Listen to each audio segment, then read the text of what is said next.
This is the video concerning the Polaroid ISO48 Cadillac underwater camera user's manual for the camera itself. I do have one that's called Fundamentals that takes you around the camera to show how things work. This right here is if you want to get into the camera's menu to do various things with the camera as far as taking pictures. When you turn the camera on, you're going to see this icon which represents the camera mode.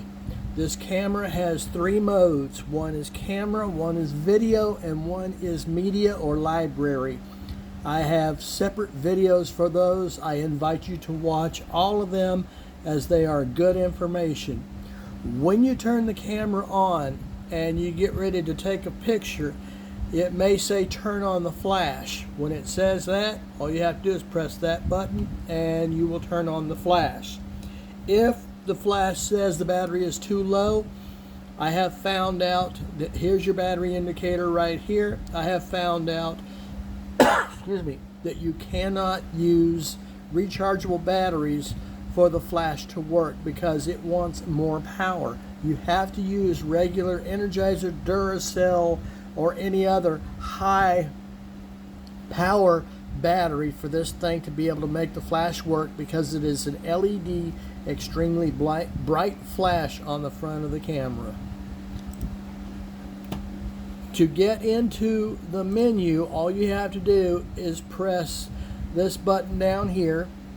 This goes through the menu. As you're going through the menu, this becomes the OK button here. So menu and OK, left, right, up, down. The first thing you come across is the scene selection. There are some things that this camera does that only somebody who is I guess you could say, a licensed camera technician would understand, and it has to do with lighting and other such things. But this camera has the ability to either do it as simply as the camera or for you to take control of what's going on in the camera. The scenery is basically when it comes to what kind of scenery are you trying to take a picture of.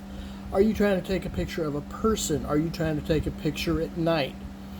This camera sets its camera lens to operate under certain conditions. That's what this is about.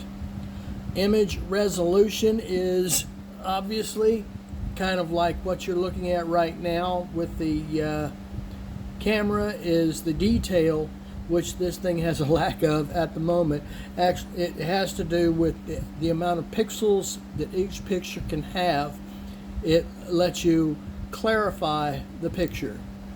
Self-timer, this one is real good. The self-timer, when you click the camera to take a picture, it will wait 2 seconds, 5 seconds, or 10 seconds. In essence, you can take this camera, put it on a tripod, push that button and walk around, and then it'll take a picture of you after that 10 seconds. One picture, but it'll do it.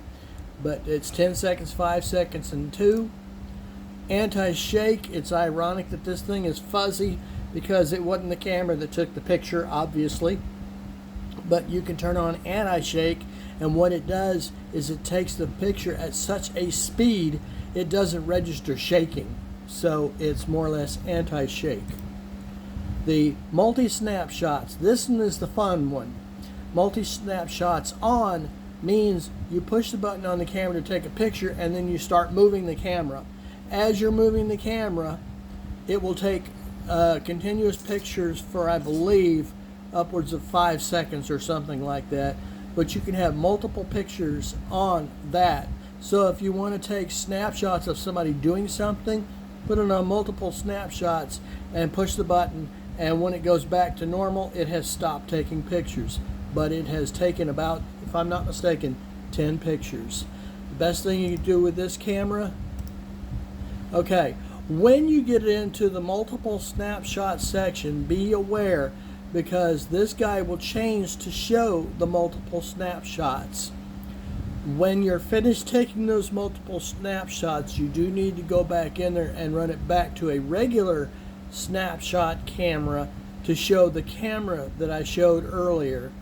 This icon says it's in multiple snapshots. Go have fun.